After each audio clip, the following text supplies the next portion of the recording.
برسٹر گوہر صاحب نے اب یہ کہا ہے کہ ہمیں اجازت مل گئی ہے، اب تحریری طور پر مطالبات لکھ کر دیے جائیں گے، اور ساتھ ہی ساتھ ڈیل سے متعلق جو خبریں آ رہی تھی یا ڈیل سے متعلق جو باتیں چل رہی تھی ان کی بھی تردید کر دیا کہ ہمیں کسی قسم کی کوئی ڈیل آفر نہیں ہوئی۔ دیکھیے پہلی بات تو یہ ہے کہ میں یہ پوچھنا چاہتا ہوں، کاش گوہر صاحب میرے سامنے بیٹھے ہوتے تو میں ان سے پوچھتا کہ یہ بتائیے کہ یہ ڈیل ہونے جا رہی ہے یا ڈیل آفر کی گئی ہے، یہ پیشکش کی گئی ہے ان کو بنی گالہ منتقل کر دیں یا ان کو کے پی کے ریسٹ ہاؤس میں منتقل کر دیں یا ان کو باہر جانے دیں، یہ بیانیہ کس نے بنایا تھا اور کہاں سے آیا تھا؟ یہ پی ٹی آئی کا بیانیہ نا جناب، کسی اور نے تو نہیں بنایا تھا نا جی۔ آپ آرام سے یو ٹرن لے گئے اتنی بڑی، اور آپ تاثر یہ دے رہے ہیں کہ ہم تو جی ہمیشہ سے مذاکرات کے لیے تیار تھے، یہ تو گورنمنٹ جو ہے وہ نہیں چاہتی مذاکرات، یہی تاثر ملا نا آپ کو۔ اچھا، رانا ثناء اللہ صاحب بالکل ٹھیک کہہ رہے ہیں، وہ کیا کہہ رہے ہیں؟ وہ کہہ رہے ہیں کہ مذاکرات اگر کرنے کی نیت ہو تو پھر رکاوٹ کوئی نہیں ہوتی۔ یہ بات جس پر آپ اب تیار ہوئے ہیں، اگر 2 ہفتے ضائع نہ کرتے آپ تو بات چیت کہیں سے کہیں پہنچ گئی ہوتی نا۔ تو دونوں کا پوائنٹ آف ویو جو ہے وہ میرے خیال سے، لیکن وہ پی ٹی آئی کہہ رہی تھی کہ ہمیں ملاقات نہیں کرنے دے رہے تھے بانی پی ٹی آئی سے، کیونکہ یہ ملاقات والی وجہ تبھی بنتی ہے کہ جب شاید حکومت بھی سنجیدہ نظر نہیں آ رہی تھی ان کے مطابق۔ مائی ڈیئر لیڈی، اب لکھ کے دینے پر بغیر ملاقات کے تیار ہو گئے نا، ملاقات تو نہیں ہوئی۔ اچھا، اصل میں میرے خیال سے تھوڑا سا ہم اپنے ویورز کو نا بیک گراؤنڈ تھوڑی سی اس کی بتانے کی کوشش کرتے ہیں۔ دیکھیے 2 لیولز کے اوپر مذاکرات ہو رہے تھے، ایک تھا فرنٹ لیول جس کے اوپر مذاکرات کے لیے دونوں نے اپنی اپنی کمیٹیاں بنا دی ہوئی تھی، جن کے 2 سیشنز ہو گئے ہوئے تھے، حتمی طور پہ طے ہوا تھا کہ بھائی آپ لکھ کے لے آئیں آپ کی ڈیمانڈز کیا ہیں، کیونکہ آپ کا اعتبار کوئی نہیں ہے، بانی پی ٹی آئی جو ہے وہ ہر اپنے بیان سے مکر جاتے ہیں، آپ لکھ کے ہمیں دیں کیا چاہتے ہیں۔ جی پی ٹی آئی نے وہ شور و غوغا مچایا اس کے اوپر کہ جس کا کوئی حد نہیں ہے، اور الٹیمیٹلی 1 ہفتہ ضائع کرنے کے بعد اب وہ کہہ رہے ہیں کہ بانی نے اجازت دے دی ہے۔ ایک تو لیول ہے یہ، جی ایک اور لیول بھی ہے مذاکرات کا، اور وہ کر رہی ہے بشرا بی بی۔ اچھا، بشرا بی بی ہیں، ان کے ساتھ شیر افضل مرت ہیں، ان کے ساتھ گنڈاپور ہیں، ان کے ساتھ مثال یوسف زئی ہے، اچھا جو نیا کریکٹر انٹر، نیا تو نہیں ہے خیر اتنا، کئی مہینوں کی بات ہے، لیکن وہ کہا یہ جا رہا ہے کہ بشرا بی بی کی فرا گوگی جو ہیں کے پی کے میں وہ ہیں مثال یوسف زئی، کیونکہ وہ اب حکومت خود چلا رہی ہیں۔ وشال یوسف زئی پہ تو علیمہ خان صاحبہ بڑی تنقید کر رہی ہیں، وہ اس کی وجہ سمجھ میں آ جانی چاہیے نا آپ کو۔ اب اس وقت جو ریس چل رہی ہے پارٹی کے اندر وہ ہے کہ قبضہ کس نے کرنا ہے پارٹی پہ۔ تو میں بہت گرم سیناریو پینٹ نہیں کرنا چاہتا، لیکن میرا خیال یہ ہے کہ پارٹی کے اندر جو دھڑے ہیں وہ یہ سمجھ رہے ہیں کہ اب ایکٹیو پالیٹکس کا حصہ نہیں بنیں گے خان صاحب، چاہے وہ ڈسکوالیفائی ہو جائے، چاہے ان کو سزا ہو جائے، چاہے وہ ملک سے باہر چلے جائے، چاہے وہ بنی گالہ میں ایبڈو زدہ ہو کے بیٹھ جائیں کہ سیاست میں حصہ نہیں لیں گے، جس بھی ٹرمز پر ان کی رہائی ہوگی اس کے بعد وہ پارٹی کے اندر کوئی افیکٹو رول ادا نہیں کر سکیں گے۔ لہٰذا بیگم صاحبہ چاہتی ہیں قبضہ میرا ہونا ہے، چونکہ میں تو ان کی ڈائریکٹ لیگیسی میں آتی ہوں۔ باجیاں سمجھتی ہیں قبضہ ساڈا ہونا ہے، قربانیاں تو ہم نے دی ہیں، ورکر تو ہمارے ساتھ ہیں، یہ کدھر سے آ گئی ہے؟ جو فرنٹ مین پولیٹیشینز ہیں، گوہر صاحب جس کے نمائندے ہیں، وہ ان کا خیال یہ ہے کہ پارٹی تو ہمارے سپرد کی گئی ہے، باقاعدہ آئی ایم دا چیئرمین، بالکل، تو ہمیں رائٹ ہونا چاہیے پارٹی چلانے کا۔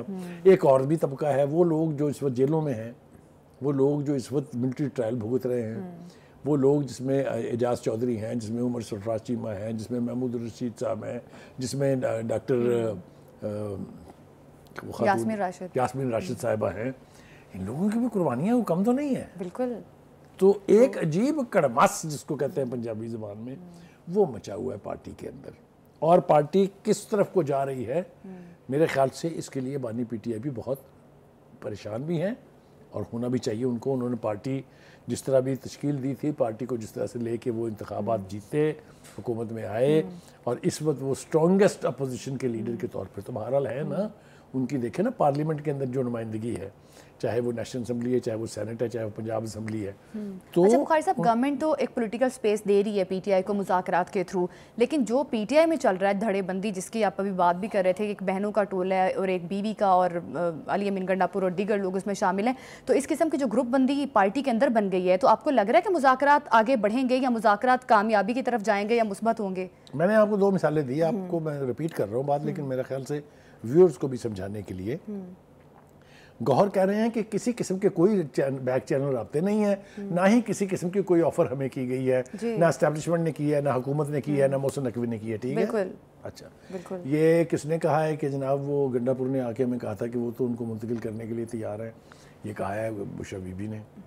شیر افضل مروی صاحب بھی ساتھ ملے ہوئے ہیں, وہ بھی یہی کہہ رہے ہیں کہ جی ہاں آفر ہوئی تھی, مجھے یاد ہے وہ لے کے آیا تھا, کہا ہے نا. بالکل کہا ہے. تو آپ یہ دیکھیں کہ ایک پارٹی کے اندر سے دو ایکسٹریمز آپ کے سامنے آ رہی ہیں. بالکل. یہ میرے خیال سے خطرناک سیناریو ہے, جس کے لیے مجھے نہیں پتا کہ بانی پی ٹی آئی کانشیس ہیں, اس سے معلوم ہے ان کو, اور وہ اس کے لیے کیا کر رہے ہیں یہ میرے علم میں نہیں. لیکن اگر آپ اس کو انالائز کریں ایز اے پولیٹیکل پارٹی تو کافی کڑماس مچا ہوا ہے اس کے اندر. ٹھیک ہو گیا جی. اچھا, دوسری بات یہ ہے کہ وکلا جو ہیں ان کے حوالے سے بھی آپ نے دیکھا پارٹی کے اندر اس کے بیچ میں بھی کافی تصاد پایا جاتا ہے. بشرا بی بی نے ان تمام وکلا کی لسٹ مانگ لی ہوئی ہے, یہ ریکارڈ کی بات ہے, جو اس وقت کیس لڑ رہے ہیں مقدمات, اور وہ جاننا چاہتی ہیں کہ کس کو کتنا مال ملا ہے. اچھا. اب آپ دیکھیں وکلا والا دھڑا بھی ہو گیا, تیسرا آئسولیٹ ہو گیا نا جی. شیر افضل مروت نے بھی یہی کہا, وکلا نے پتہ نہیں کیا کیا مال بنا لیا ہے, سب کچھ تاثر دیا یہ جا رہا تھا وکلا کی طرف سے کہ ہم تو فری لڑ رہے ہیں جی, ہم تو والنٹریلی لڑ رہے ہیں مقدمات جی بانی پی ٹی آئی کے. کہا جا رہا تھا. آپ مجھے بتائیں اس ایشو کے اوپر بھی پارٹی کے اندر دیکھ لیں کیا ہو رہا ہے. ہیونگ سیڈ دیٹ, میرا خیال یہ ہے کہ اب عمران خان صاحب کی جو خواہش ہے, جس کی وجہ سے وہ اگری ہو گئے ہیں کہ لکھ کے بھی دے دو یار, دینا ہے تو دیو, وہ یہ کہہ رہے ہیں کہ جہنم میں جاؤ تم سارے, منو کڈو ہے تم. یہ ہے اب نیا بیانیہ. دیکھیں نا کل تک لکھ کے دینے کے اوپر کیا کچھ ہو رہا تھا, آپ کو تو یاد ہونا چاہیے نا, کس کس نے کیا کیا کہا تھا, وہ سب کچھ یاد ہونا چاہیے, سب کچھ ریکارڈ کے اوپر ہے. اب اگر وہ تیار ہو گئے تو اس کا مطلب کیا ہے؟ اس کا مطلب یہ ہے کہ بانی بھی اب وہ تمام امیدیں جو انہوں نے وابستہ کی ہوئی تھی, پہلی اسٹیبلشمنٹ سے, دوسری امریکہ سے, تیسری اپنے ورکر کے احتجاج سے جائے گا, اور سب کچھ جو ہے وہ ہمارے حق میں ہو جائے گا, یہ اس کی نفی ہو گئی. بٹ لاسٹ بیان جو ہے اس نے تو بالکل ہی بیڑا غرق کر دیا ہے. اس نے کیا کہا ہے, اور یہ وہی ہے جو ان کی ویکلی بریفنگ ہوتی ہے, اس میں انہوں نے کہا کہ مقدمات جو ہیں یہ کسی بھی ملک کا اندرونی معاملہ ہے, اور یہ کریں گی طے عدالتیں, جو پاکستان حکومت کا موقف ہے.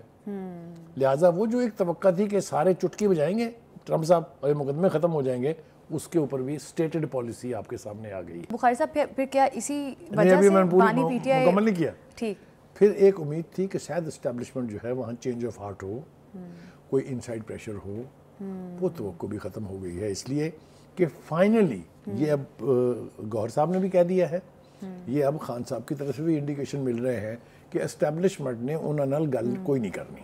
اچھا. کیونکہ یہ اندیا دیا گیا کہ ایک دفعہ کوشش کی گئی تھی لیکن کامیاب نہیں ہوئی. تو جب امیدیں ٹوٹنے لگتی ہیں تو پھر آدمی تھوڑا سا کمزور پڑ جاتا ہے, اور یہ لکھ کے دینے کی بات جو ہے یہ مجھے یہ سمجھا رہی ہے, مجھے مجبور کر رہی ہے سمجھنے پر کہ پارٹی کے اندر all is not well. اچھا. ٹھیک ہو گیا جی. اچھا بخاری صاحب, اب پی ٹی آئی کی جو ہوپس تھیں مختلف ممالک سے, وہ تو کہیں نہ کہیں دم توڑتی ہوئی نظر آ رہی ہیں. آپ نے جو بھی بہت ساری چیزیں بتا دی ہیں بخاری صاحب. اب بانی پی ٹی آئی نے کہا ہے کہ کسی دوست ملک سے اگر کوئی دعوت نامہ آیا تو ہم اسے قبول کریں گے. بیرسٹر گوہر صاحب نے یہ بھی کہا ہے, تو کس ملک سے کون سا دعوت نامہ آنے والا ہے؟ یہ ایک نئی امید ہے. اچھا. دیکھیے اس میں بنیادی طور پر بات یہ ہے کہ اگر کوئی باہر کا لیڈر پاکستان کا دورہ کر رہا ہو اور ملنے کی خواہش کرے خان صاحب سے, تو وہ خان صاحب ان سے ملنے کے لیے تیار ہوں گے. اچھا. اب یہ ایونچویلٹی ہونے جا رہی ہے کہ نہیں ہونے جا رہی ہے, آپ دیکھیے نا, آپ جب وزٹ کر رہے ہوتے ہیں کسی ملک کو تو آپ اس ملک کی حکومت کی سینسٹیوٹیز کو دیکھتے ہیں. بالکل بالکل. اپوزیشن کی سینسٹیوٹیز کو نہیں دیکھتے. تو اس کے اندر بھی کیا ڈھکی ہوئی خواہش ہے, وہ مجھے تو ایسے لگ رہا ہے کہ ان کا خیال یہ ہے کہ ٹرمپ حلف اٹھاتے ہی پاکستان آئیں گے اور اس دورے میں کہیں گے میں تو آیا اس لیے ہوں کہ میں نے صرف ایک بندے سے ملنا ہے. اگر ایسا ہو تو کیا ہی بات ہے, لیکن ایسا نارملی ہوتا نہیں ہے. اچھا جی, اب آپ یہ دیکھ لیجئے کہ یہ تو ہم نے باتیں بتا دی جو سرفیس کے اوپر ہم کو نظر آ رہی ہیں. ٹھیک ہے جی. جو ایک اہم بات ہم نے شروع میں ابتدا میں کی لیکن اس کی تھوڑی تفصیل باقی ہے, وہ ہے یہ بیک چینل اور فرنٹ چینل کی ڈپلومیسی جو ہے. جی. بیک چینل کی ڈپلومیسی میں اس وقت سب سے زیادہ فعال کردار جو ہے وہ ہے مسعد یوسفزئی. جی. علیمہ خان کو ان کے جیل میں جا کے 3 دن سے مسلسل ملاقاتیں خان صاحب سے کرنے پر سخت اعتراض ہے. یہ اس جرف نشاندہی کرتا ہے جو بہنوں اور بیگم صاحبہ کے درمیان چل رہی ہے, کیونکہ مسعد یوسفزئی ریپرزینٹس ہوں. جی. ٹھیک ہے.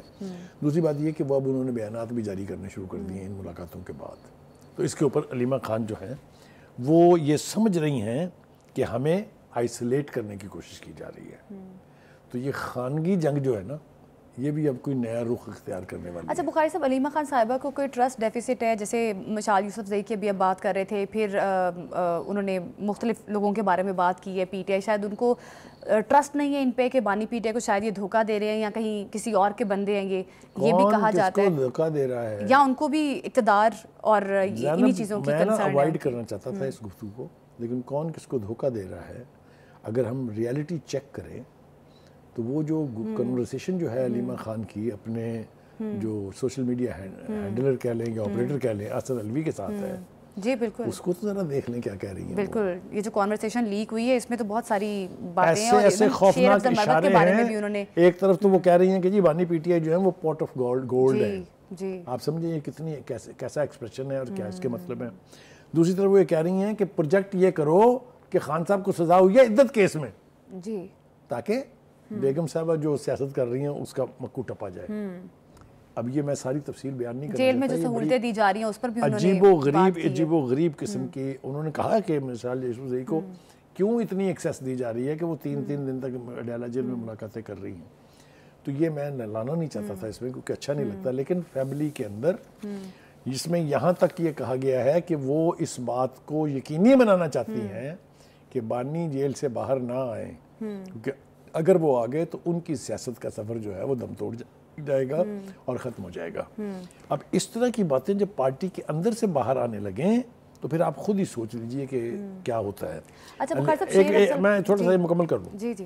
دوسری بات یہ کہ جو تیسرا حصہ ہے ان کی گفتگو کا اپنے سرجن آپریٹر کے ساتھ، اس میں وہ پختونخوا کے چیف منسٹر جو ہیں گنڈا پور صاحب ان کے بارے میں اور شیر افضل مروت کے بارے میں کیا کہہ رہی ہیں. اگر یہ ہم نہ شیئر کریں گے تو بڑی زیادتی ہو جائے گی. جی جی بالکل. وہ یہ کہہ رہی ہیں علیمہ خان شیر افضل مروت کی بیماری کی حالت میں تصویر بمائے عنوان شیئر کرتے ہوئے کہتی ہیں کہ گیدڑ افضل خان کی حالت کورونا کی نئی قسم GHQ 420 کی وجہ سے تشویشناک ہے. یہ ذرا ملاحظہ فرمائیے کیا لہجہ ہے، کیا زبان ہے، کیا لفظوں کا چناؤ ہے. وہ شیر افضل مروت جو ایک وقت خان صاحب کے قریبی ترین سمجھے جاتے تھے، جنہوں نے سب سے زیادہ ایفیکٹولی ان کے خلاف احتجاجی کمپین چلائی. بالکل. آگے سنیے. مروت ہمیشہ اس وائر کا شکار ہوتا ہے جب بھی بانی پی ٹی آئی احتجاج کی کال دیتے ہیں. اب جب آپ پارٹی کے اندر ہونے والے حصے بخروں میں مزید تیل ڈالیں گے اس کے اوپر تو آپ خود ہی سوچ لیں کہ یہ کس طرف کو جائے گی. ٹھیک ہے جی، آگے آ جائیں جناب. بیرسٹر گوہر صاحب جو ہیں انہوں نے یہ کہہ دیا کہ مجھے تو بانی پی ٹی آئی نے اندیا دے دیا ہے کہ بھائی آپ لکھا کے جو بھی دینا ہے دیں. وہ میں پنجابی میں جس کا نا مینو ایتھوں کڈو. ہاں، وہ ملاقات نہیں بھی کرتے تو آپ جا کے ملاقات کریں اور جا کے ملو اور مجھے آ کے بتاؤ کہ کیا فیصلہ ہوا ہے. ٹھیک ہے جی، آگے آ جائیں جناب. دوسری بات یہ ہے کہ حکومت کی پی ٹی آئی کی طرف سے جو ملبہ اسٹیبلشمنٹ پر ڈالا جاتا تھا اس سارے کی بھی نفی کر دی ہے. گوہر صاحب جو ہیں وہ یہ کہتے ہیں حکومتی نمائندوں، اسٹیبلشمنٹ یا محسن نقوی کی طرف سے ہمیں کبھی بھی نہیں کہا گیا کہ رہائی کریں گے یا کسی جگہ منتقل کر دیں گے. اب آپ مجھے یہ بتائیے کتنا بڑا بیانیہ بنایا پی ٹی آئی نے کہ جناب ہمیں آفرز ہو رہی ہیں کہ آپ چاہیں تو منتقل ہو جائیں، آپ چاہیں تو یہ ہو جائیں. 20 جنوری کی ڈیٹ دی تھی کہ آپ کو رہا کر دیں گے ہم. یاد ہے آپ کو احتجاج کے حوالے سے جو 26 نومبر کو ہوا تھا کہ جی ہمیں تو تاثر دیا گیا تھا کہ 20 دسمبر یا 20 جنوری کو چھوڑ دیں گے. بالکل یہ درست بات ہے کہ بیرسٹر گوہر صاحب نے ان تمام تر ڈیلز کی تردید کر دی ہے کہ حکومت کی جانب سے یا کسی حکومتی نمائندے کی جانب سے کوئی ڈیل والی آفر نہیں دی گئی.